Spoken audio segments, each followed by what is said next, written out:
Eu quero dizer a vocês que não é algo assim que a gente se acostuma, viu? Vai ficando mais fácil com o tempo a questão da timidez e da segurança, talvez, de algumas coisas. Se acostumar com o microfone, com a câmera. Mas o que a gente nunca se acostuma é, e espero que nunca aconteça isso também, é nós perdermos aquele frio na espinha de estar ministrando no altar que é dele. Isso é algo que nunca vai sair, eu espero, porque o dia que sair, ele saiu da jogada. Então eu espero que ele sempre esteja comigo ou com quem quer que seja que pisar no altar do Senhor para ministrar. E sempre quando eu tomo consciência ao acordar no domingo de manhã, eu digo assim: meu Deus, o que tu tens para hoje? Porque às vezes a gente pode, durante a semana, ter algumas ideias daquilo que Deus quer falar, mas parece que Deus não tem pressa. Às vezes Ele não tem pressa, às vezes Ele vai deixando a gente aguardando e dependendo dele até o último minuto. E aí a gente passa o domingo naquela coisa assim: meu Deus, o que tu tens para hoje, né? Porque uma coisa que eu não quero fazer nesse lugar é perder o meu tempo nem o de vocês. Nós temos que estar aqui com um propósito claro e recebendo algo que realmente tenha relevância em nossas vidas. Diga relevância. Aquilo que Deus fala é relevante, mas aquilo que o homem fala, por vezes não é. Então, quando nós queremos estar aqui falando em nome dele, nós precisamos encontrar algo, aquilo que é relevante da voz dele, porque quando ele fala, sempre é relevante para as nossas vidas.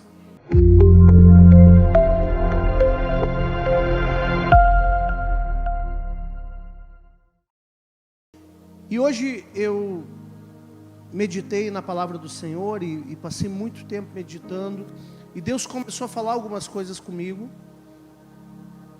me trazendo também algumas coisas que nesta semana eu meditei na minha meditação da palavra.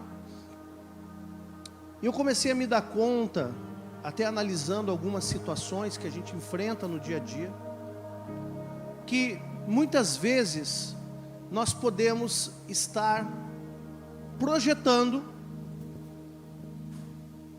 um futuro maravilhoso, perfeito, um futuro utópico, sonhado, que parece que nunca vai chegar.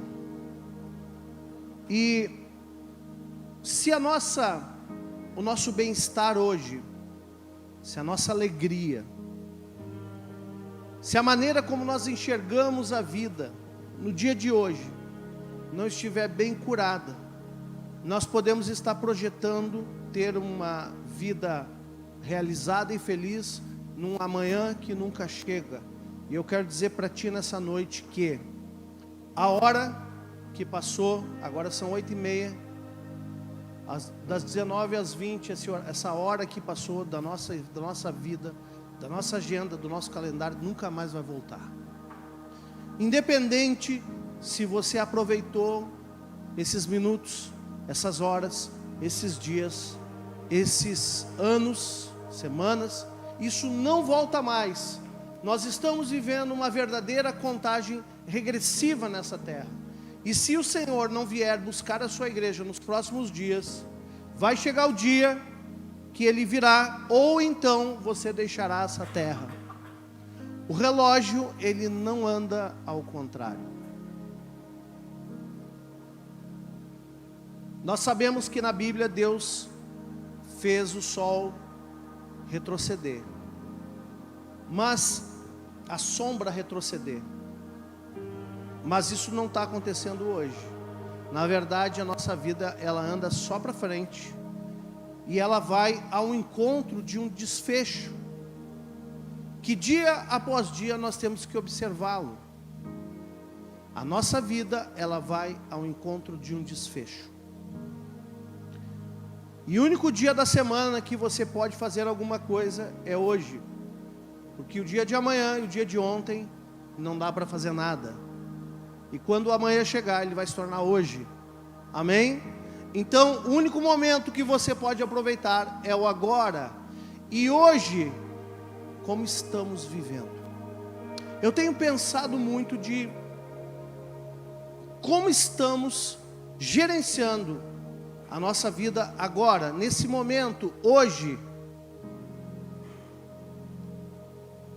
Porque tenho visto muitas pessoas conflitadas. Tenho visto muitas pessoas com uma verdadeira desordem emocional, desordem espiritual, desordem física. E toda essa desordem, ela tem reflexos e apontam para um desfecho. Eu quero ler um texto com vocês, em 2 Reis 20, 2 Reis capítulo 20, versículo 1, que diz assim: Naqueles dias, Ezequias adoeceu de uma enfermidade mortal. Veio ter com ele o profeta Isaías, filho de Amós, e lhe disse: Assim diz o Senhor, põe em ordem a tua casa, porque morrerás e não viverás. Você imagina agora, chegar um profeta na tua frente. Tem algum profeta aí? Olha para o teu irmão aí, vamos profetizar. Irmão, vamos deixar a profecia para depois. Senão alguém vai pegar aqui uma inspiração, e não quero que ninguém profetize nada disso. Mas você imagina Deus mandar um profeta te dar esse recado: filho, ponha a tua casa em ordem, porque você vai morrer e você não vai viver. E ele foi acometido de uma enfermidade onde ele morreria. Agora me diz uma coisa: se o rei Ezequias precisava colocar a sua casa em ordem para morrer, será que ele não deveria colocar também para viver?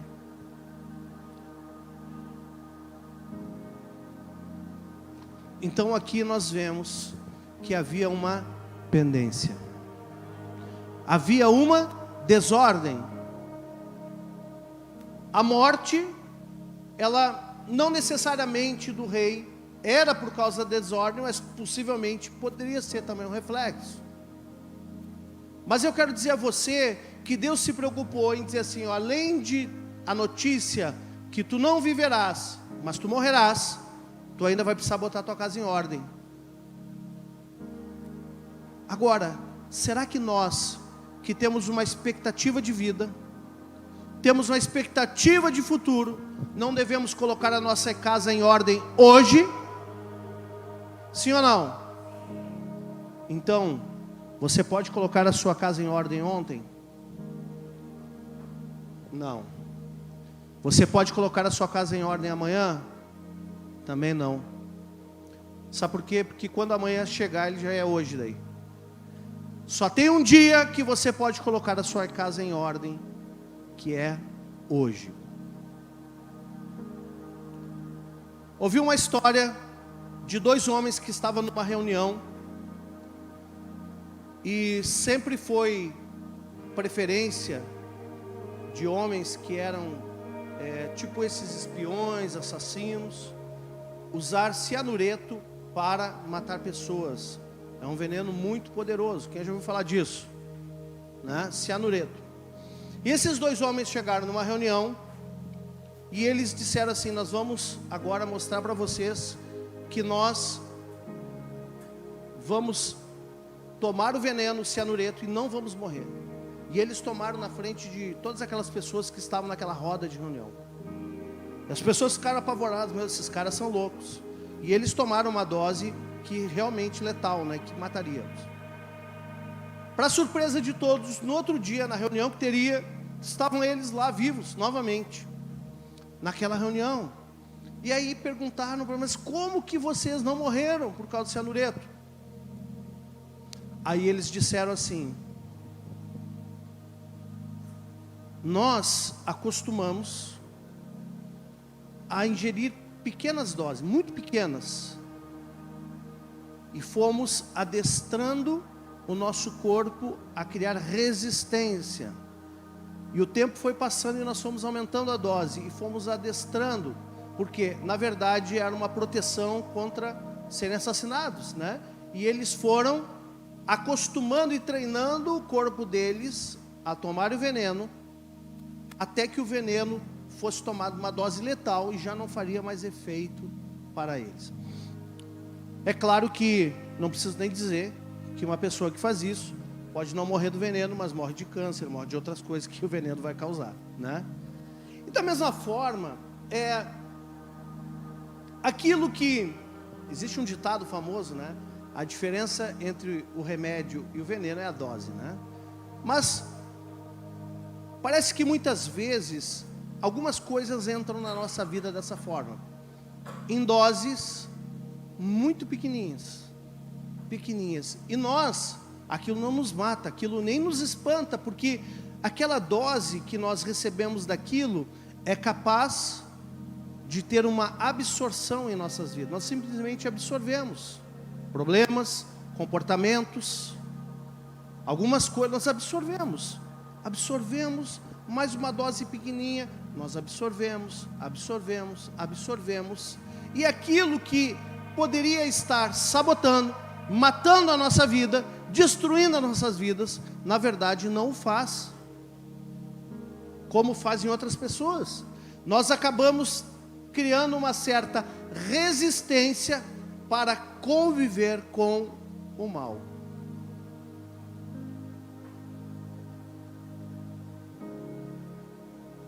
Se o mal entrar na tua vida em doses homeopáticas, muito provavelmente você vai se adaptar a conviver com ele. Porque se ele se apresentar como um mal, um cara de mal, você não vai querer. Mas se for só uma coisinha aqui, uma coisinha ali. O diabo também. Posso falar no diabo? Está na Bíblia. O diabo também, quando ele vem com doses homeopáticas, porque ele não quer alarmar os gansos, como se diz no dito popular. Ele vem com doses homeopáticas porque ele não quer que você tome consciência. Então ele vai em doses homeopáticas, semeando o mal, até que você chega à conclusão: é tudo difícil mesmo, a vida é assim, não é mar de rosas, está difícil para todo mundo. Alguém já ouviu alguma frase dessa? Não está fácil para ninguém. E o mal, ele vai se instalando. E quando a pessoa acorda, ela vê: meu Deus, eu sobrevivi, mas certamente isso vai trazer sequelas danosas para a minha vida. Então, versículo 2: virou Ezequias para a parede e orou ao Senhor, dizendo: lembra-te, Senhor, peço de que andei diante de ti com fidelidade e inteireza de coração, e fiz o que era reto aos teus olhos, e chorou muitíssimo. Antes que o profeta Isaías tivesse saído da parte central da cidade, ou seja, do pátio do palácio, veio a ele a palavra do Senhor dizendo: volta e diz a Ezequias, príncipe do meu povo, assim diz o Senhor, Deus de Davi teu pai: ouvi a tua oração e as tuas lágrimas. Até aqui por enquanto. Ouvi a tua oração e as tuas lágrimas. Queridos, eu quero dizer uma coisa: quando você se encontra nessa situação, a tua dor não move Deus, o teu sofrimento não move a mão de Deus. A única coisa capaz de mover a mão de Deus é o teu clamor e as tuas lágrimas. Amém? A única coisa capaz é o teu clamor e as tuas lágrimas. E da mesma forma que nós veremos aqui que Isaías teve a sua sorte mudada, nós podemos entender que mesmo quando há um decreto sobre nós, um decreto de morte, um decreto de mal, Deus pode mudar o decreto por causa do clamor. Deus pode mudar o decreto por causa do teu clamor. Você não está destinado ou predestinado a não dar certo. Deus vai mudar o decreto pelo teu clamor. E só tem um dia que você pode clamar. Que dia é? Hoje.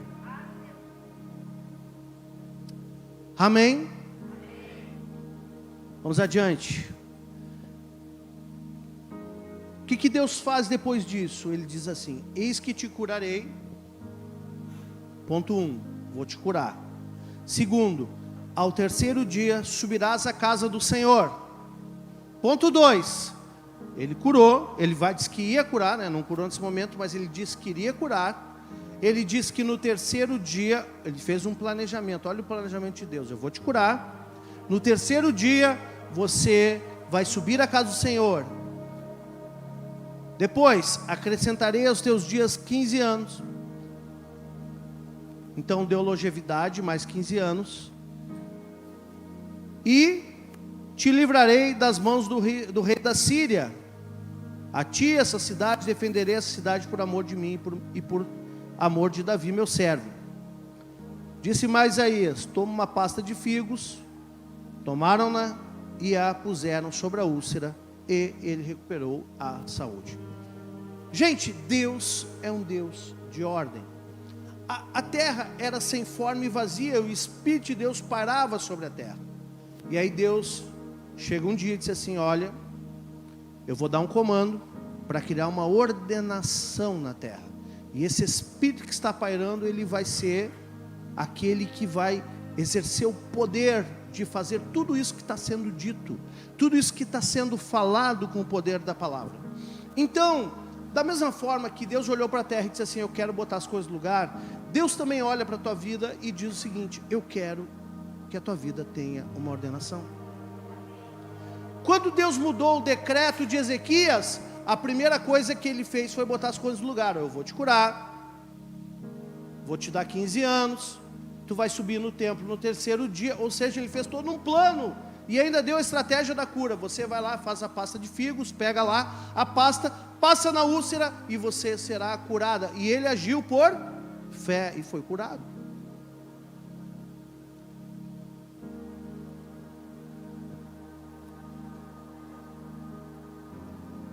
Um dos piores males que nós estamos vivendo no tempo presente, queridos, chama-se procrastinação. E eu preciso falar sobre isso, porque não se trata só de deixar para amanhã aquilo que você não faz hoje. Não se trata só de, um dia eu vou fazer, um dia eu vou ser isso, um dia eu vou ter tal comportamento, um dia... Não é só deixar para depois. Mas o que tem falado ao meu coração é que o procrastinador, ele negligencia o seu hoje. Ele não tem consciência do agora. Talvez porque nós nunca tenhamos passado por uma situação de urgência como Ezequias passou. Tu vai morrer, arruma a tua casa que tu vai morrer. Quando um profeta chega e dá um decreto desses, tudo cai por terra, não tem mais tempo. Parece que naquele momento, aquilo que é importante de fato, fica claro aos olhos, fica claro no entendimento. E ele não foi nem para o Tameion, nem para o quarto de oração, ele virou para a parede e clamou. Ele não esperou uma situação ideal. Ele simplesmente, eu vou morrer, então vou virar para a parede e vou clamar: Deus, tem misericórdia de mim, eu sempre andei nos teus caminhos, tem misericórdia de mim. Então muitas vezes, quando nós não temos uma consciência do presente, quando nós não temos consciência do que está acontecendo agora, nós ficamos completamente descomprometidos com esse mesmo presente. E aí, tudo é jogado para o futuro, para o universo, para Deus, para os outros, sei lá.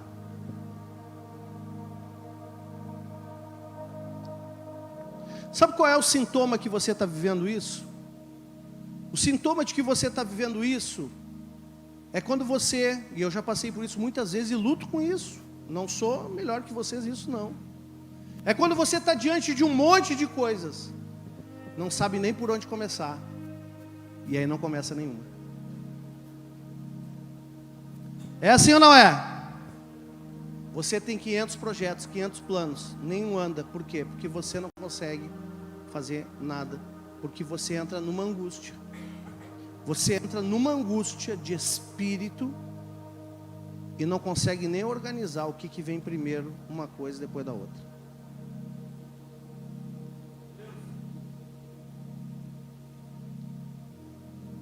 Tem gente que pensa assim, pastor, quando eu casar, tem gente que pulou na cadeira, eu não fiz nada. Quando eu casar, eu vou ser feliz. Isso é mentira.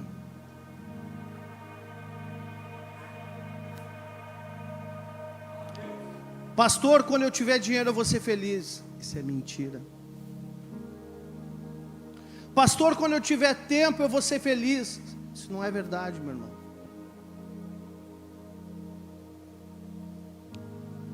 A tua felicidade não está nas coisas externas. Você está projetando para um futuro inalcançável, é claro. Você está projetando em pessoas, em condições, em coisas, em situações, mas nada disso é verdade. Nada disso é verdade. Você só pode viver o momento de agora.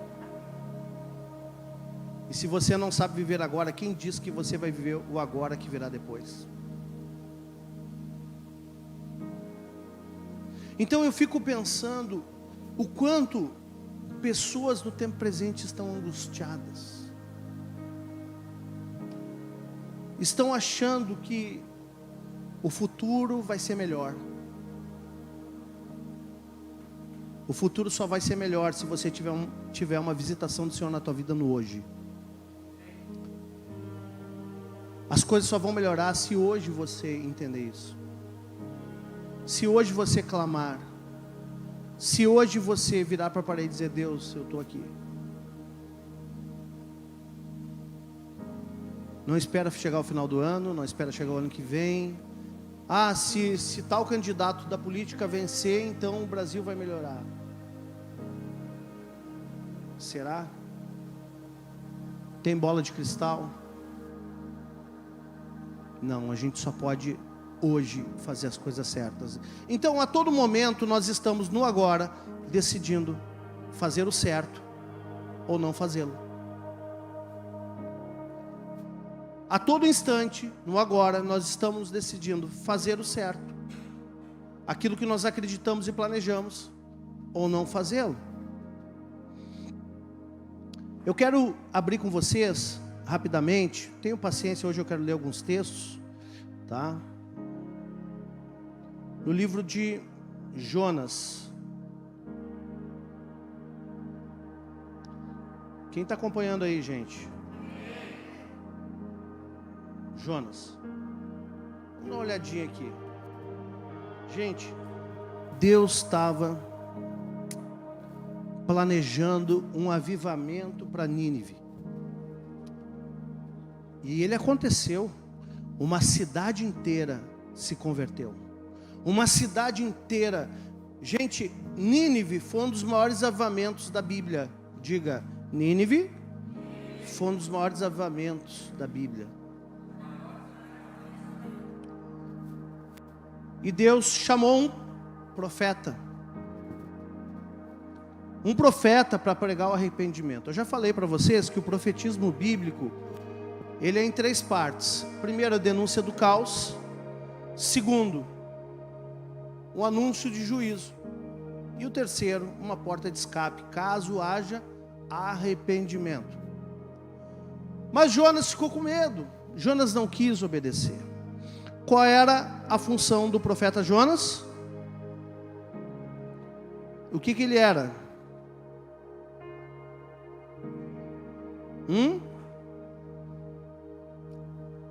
Bom, a Bíblia diz que ele, ao desobedecer, eu não vou ler o texto para não tomar muito tempo, só um texto depois eu vou ler, mas eu vou contar um pouquinho. Manda ele para Nínive, e a Bíblia diz que ele desce para Jope. Então quando a desobediência, ela vai fazendo você descer. Ele desce para Jope, e ali encontra um navio para Tarsis. E quando ele vai nesse navio, ele desce e vai para o fundo do navio, e lá ele dorme. E veio uma tempestade que não foi enviada pelo diabo, mas foi enviada pelo próprio Deus, porque quando o profeta desobedece, vem tempestade. Quando você desobedece, a tempestade bate na tua porta, né? E aí ele foi lançado no fundo do ventre do grande peixe, no fundo do mar. Ele só desceu. A desobediência só te põe para baixo. Aquilo que o Martins falou aqui, da obediência, é importante. Nós temos que obedecer primeiramente, sobretudo, a palavra de Deus. Amém? Mas a Bíblia também diz: obedecei vossos guias. Então, Jonas quebrou a cara, porque ele era um profeta desobediente, e não compreendia bem aquilo que Deus estava propondo para ele. Então, dentro desse contexto, vamos ler no 4, versículo 4. Mas o Senhor lançou sobre o mar um forte vento, e fez-se no mar a grande tempestade, e o navio estava a ponto de se despedaçar. Imagina, o Senhor soprou no mar, lançou sobre o mar, aliás, um forte vento, e veio uma tempestade que estava quase destruindo o navio que Jonas estava. Então os marinheiros, cheios de medo, clamavam, cada um ao seu Deus, e lançavam ao mar a carga que estava no navio, para aliviar o peso dela. Jonas, porém, havia descido ao porão e se deitado, e dormia profundamente. Chegou-se a ele o mestre do navio e lhe disse: que passa contigo?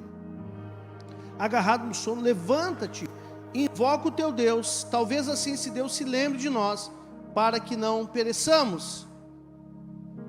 E diziam uns aos outros: vinde, lancemos sortes, para que saibamos por causa de quem nos veio esse mal. E lançaram as sortes, e caiu sobre Jonas. Então lhe disseram, presta atenção aqui agora, declara-nos agora por causa de quem nos sobreveio este mal. Que coisa tremenda, que aqueles marinheiros, eles entendiam que o mal, ele não vinha por acaso. Eles entenderam que a tempestade, naquele momento, não era uma tempestade, porque a mãe natureza decidiu despedaçar o barco de Jonas. Não, eles tinham consciência que havia alguém, e por causa desse alguém, ou por causa de quem, eles estavam indo a pique e morreriam todos naquela tempestade. E aí ele diz: declara-nos agora, olhando para Jonas, porque lançaram a sorte, por causa de quem nos veio esse mal? E aí eles começam a questionar Jonas. E eles perguntam: Jonas, que ocupação é a tua? Eles queriam saber quem ele era. Que ocupação é a tua? Porque o barco está se desmanchando e você está dormindo profundamente. Que ocupação é tua? Você é nadador profissional? Não é? Nadador olímpico? Que profissão é tua? O que você faz para viver? Qual a tua terra? De onde tu vens? Porque para onde ele estava, eles já sabiam, né? De onde vens? Qual a tua terra? E de que povo és? E ele respondeu: sou hebreu e temo ao Senhor, o Deus do céu, que fez o mar e a terra. E os caras se assustaram. Meu Deus, tem alguma coisa errada aqui nesse lugar. Você sabia que as maiorias da tempestade que você passa não é por causa de ninguém, a não ser você mesmo? Você sabia que o próprio Deus envia a tempestade na tua vida? Deus envia tempestades em nossas vidas para nos trazer de volta para o propósito.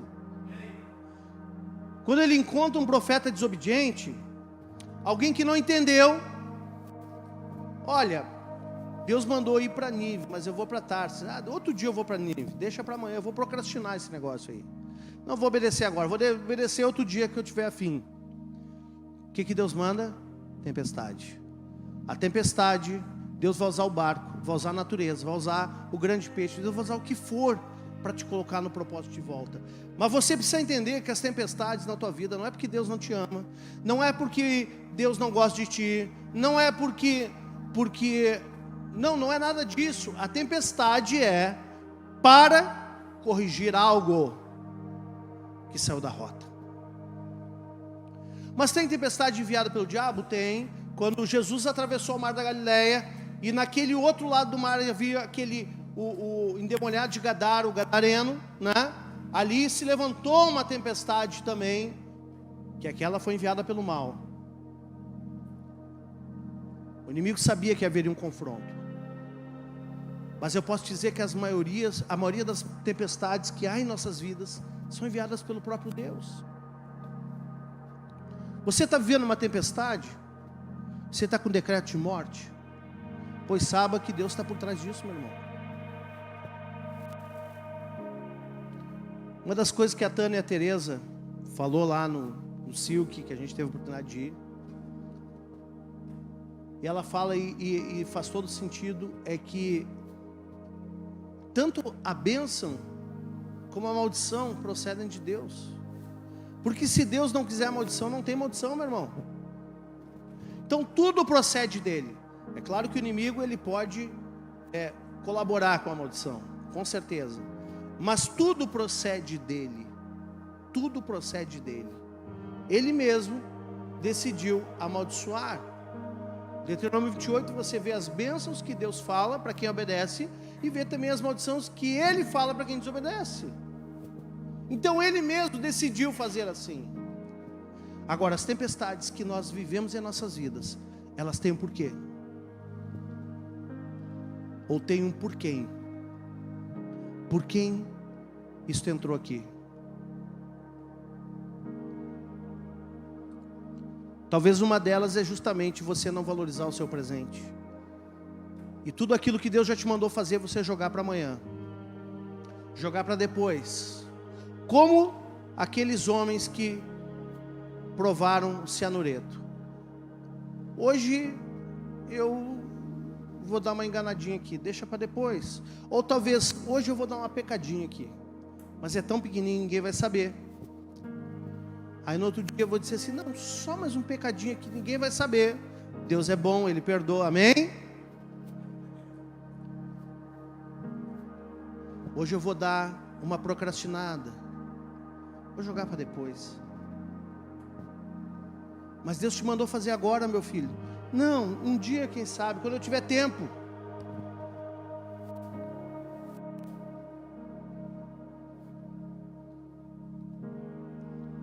Não brinque com a tempestade dele, viu?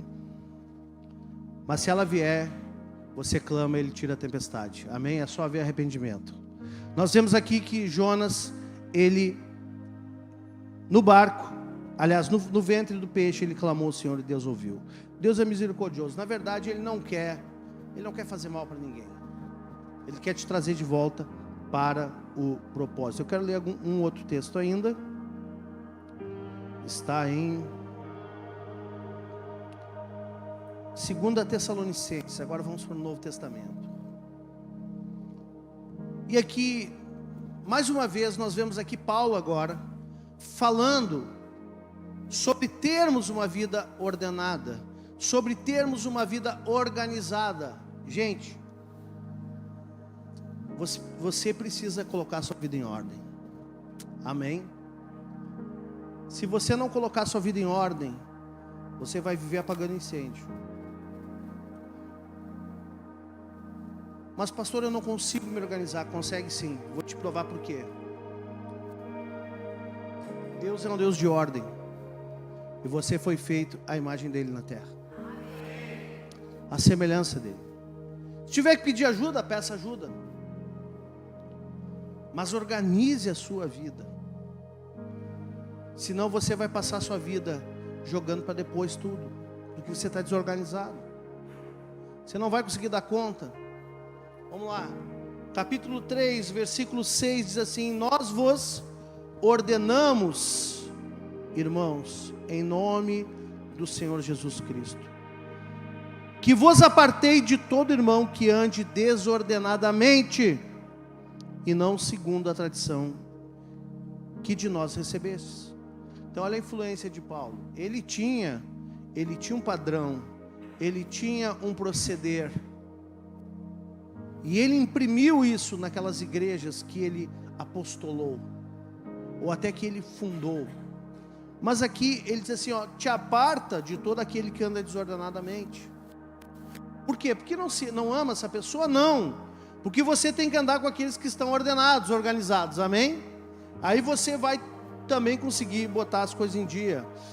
E ele diz no 7, pois vós mesmos estáis cientes do modo, porque vos convém imitar-nos, visto que nunca nos portamos desordenadamente entre vós. E ele diz aqui, agora esse texto é muito importante, fiquem atentos: nem jamais comemos pão à custa de outrem. Pelo contrário, em labor e fadiga, de noite e de dia trabalhamos, a fim de não sermos pesados a nenhum de vós. Não porque não tivéssemos esse direito, mas por termos em vista oferecer-vos exemplo em nós mesmos para imitardes. Porque ainda quando convosco vos ordenamos isto: se alguém não quer trabalhar, também não coma. Meu Deus do céu, recebe aí, irmão. Se alguém não quer trabalhar, também não coma.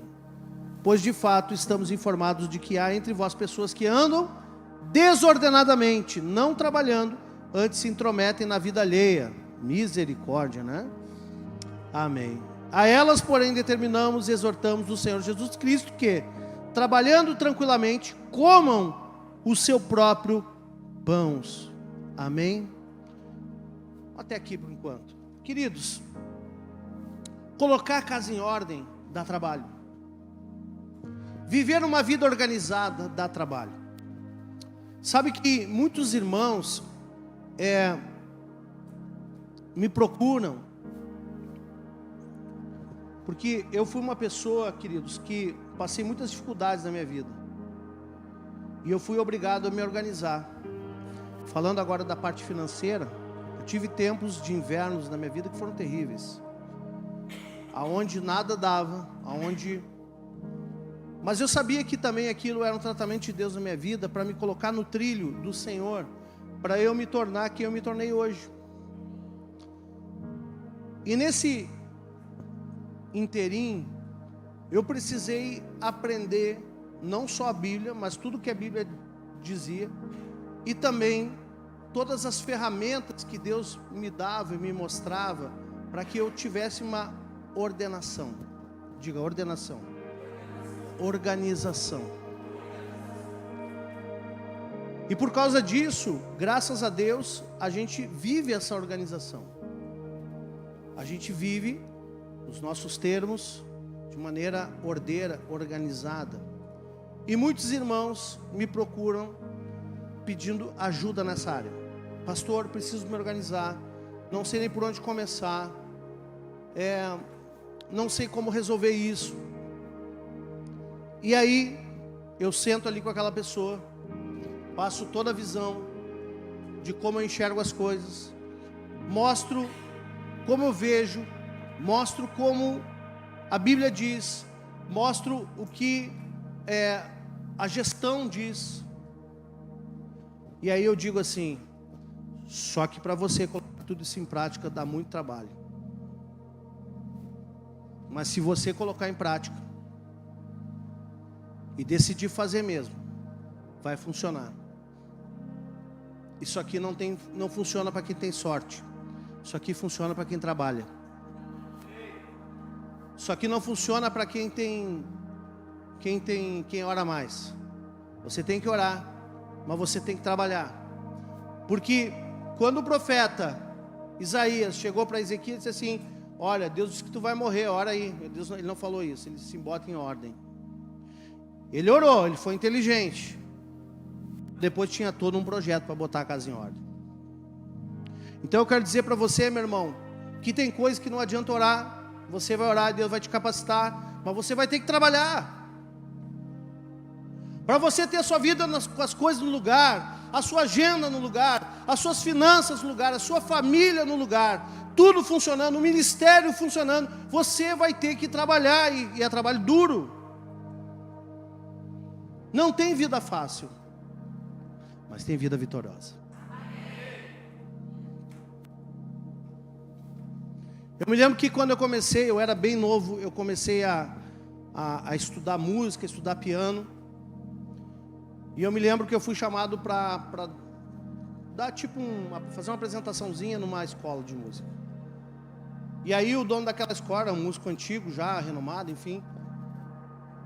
E ele disse o seguinte, porque uma pessoa para alcançar um bom nível técnico, não estou falando de mim, eu estou falando de quem faz, né? Hoje o meu foco é outro. A minha ocupação é pastoral hoje, amém? Mas quem é do ramo, né? Quem se esmera em fazê-lo, dá muito trabalho.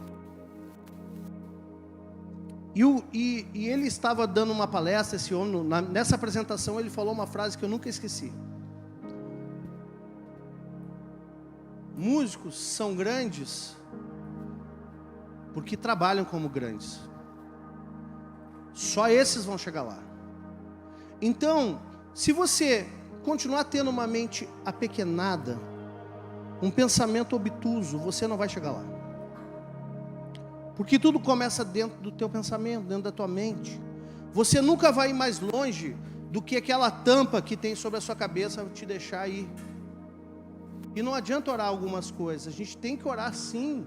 Oração é fundamental, mas eu quero ser franco com você. Se tudo fosse resolvido com oração, sem trabalho nenhum, então você já teria tudo que tua alma almejou nessa terra. Tua vida estava 100% organizada. Porque eu sei que tem gente que ora aqui, amém? Eu sei que tem gente que ora. E orar é importante. Faz parte da equação oração. Mas também faz parte da equação trabalho. Eu estava contando o meu testemunho. Muitos chegam para mim, pastor, como é que faz isso, como é que faz? Eu gasto algumas horas. Explico, dou tintim por tintim. E aí passa alguns meses, e esses mesmos, muitos deles, não todos, mas alguns, chegam para mim e dizem assim, como é que é mesmo? Aquele negócio que o senhor falou aquele dia. Eu assim, hã? Você já era para estar me dando aula disso? Você nem lembra o que a gente conversou? É porque tem gente que olha para o trabalho e diz assim, vou deixar para amanhã. Tá, amanhã eu dou uma olhada nisso aí. Foi boa, a aula do pastor foi boa. Amanhã eu dou uma olhada nisso aí. Amanhã eu vou chegar de noite, depois do serviço, do meu trabalho. Vou pegar minhas contas e vou dar uma olhada em tudo que o pastor falou. É muita coisa, hein? Muita coisa. Aí ele chega em casa, ele liga o YouTube, né? Bota aquele louvor, de repente entra uma propaganda, entra um vídeo lá de política, e o cara já se interte ali, né? Ele vai para o entretenimento, e aí ele assim, passou a noite e eu não consegui ver nada. Mas amanhã eu faço. Sabe o que está acontecendo? Você está acostumando a sua vida com o mal. O mal está se instalando na sua vida. Você não está vendo, mas ele está se instalando. E aí você passou uma semana, duas, e finalmente chega o dia que você consegue olhar. E aí você olha,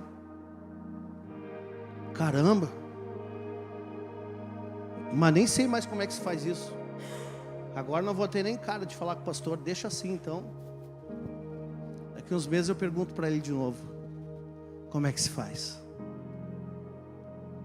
Agora, como seria bom se a gente chegasse para uma pessoa e dissesse assim, filho, isso é errado, não faz mais isso. Amém, pastor, nunca mais farei isso. Seria tão fácil. Seria tão fácil, mas não é assim. Esse vírus está lastrado pela a nossa sociedade presente. E cresce cada vez mais o índice de insatisfação, de angústia, de desordem. E tem pessoas que chegam a desistir. Não, isso aí eu não, cara, não nasci para isso, não vai dar certo mesmo. Não vai dar certo, eu não vou chegar lá mesmo. Isso é só para quem nasceu com aquilo virado para a lua, que teve sorte, ou que recebeu herança, nasceu em berço de ouro. Ou seja, tem toda uma historinha para contar. Mas na verdade, não quer trabalhar. E eu quero te dizer algo, meu irmão. Preguiça é pecado. Você ter vontade de não fazer, tudo bem, isso é normal. Mas a preguiça é pecado. E a Bíblia diz, vai ter com a formiga o preguiçoso. Sabe por que é pecado? Porque a preguiça nos afasta até de Deus.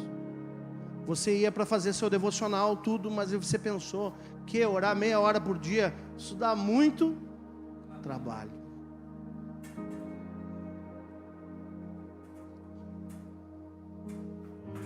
Aí você pensou assim, não, eu vou fazer uma alimentação saudável.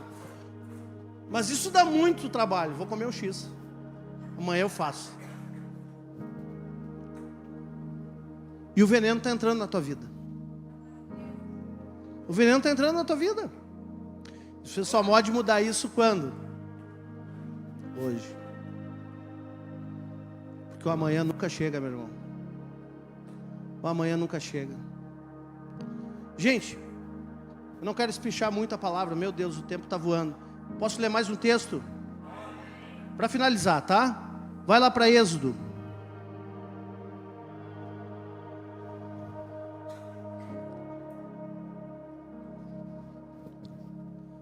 Em Êxodo fala,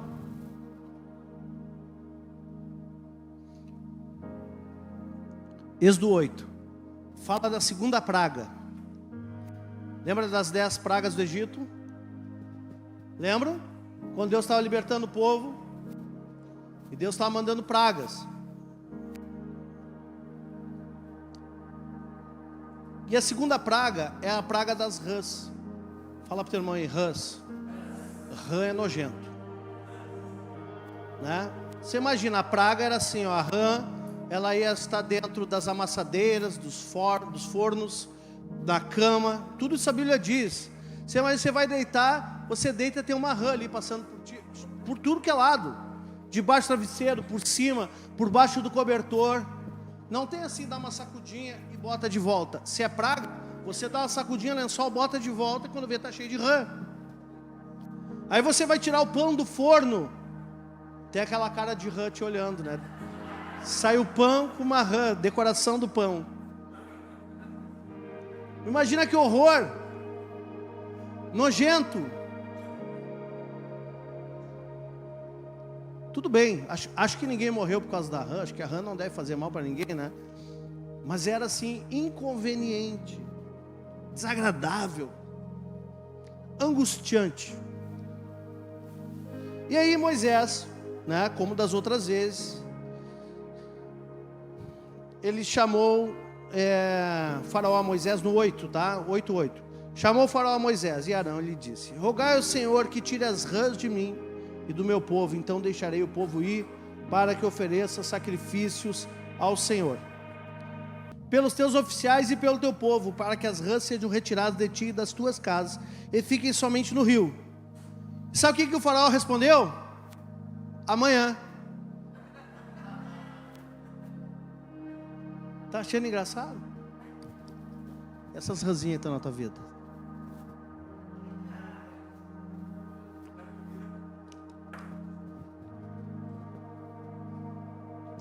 Você olha essa história e diz assim: meu Deus, caramba, que cara doente, tira agora.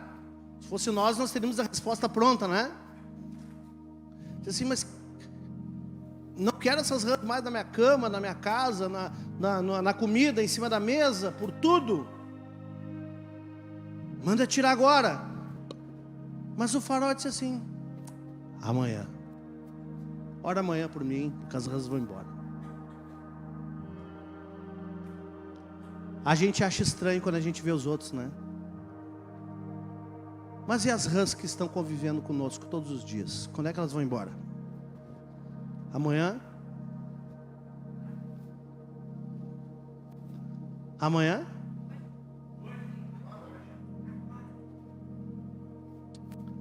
Amém.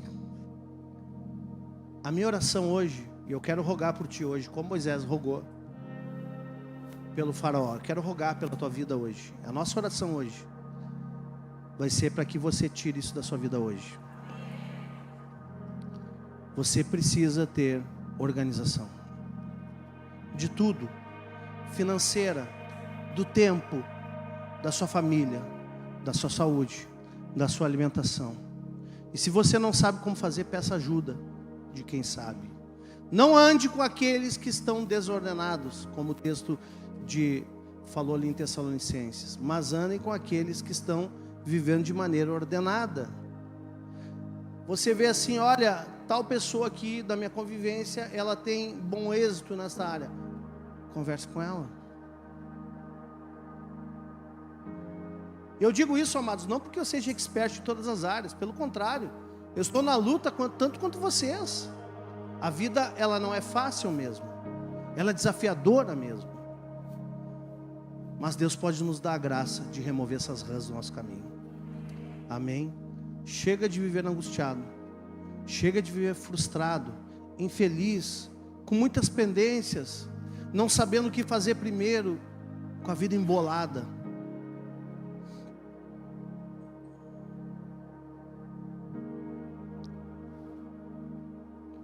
Pastor, eu tenho que viver focado 24 horas por dia? Não, também não estou dizendo isso. O nosso cérebro ele funciona bem de duas maneiras, maneira focada e difusa.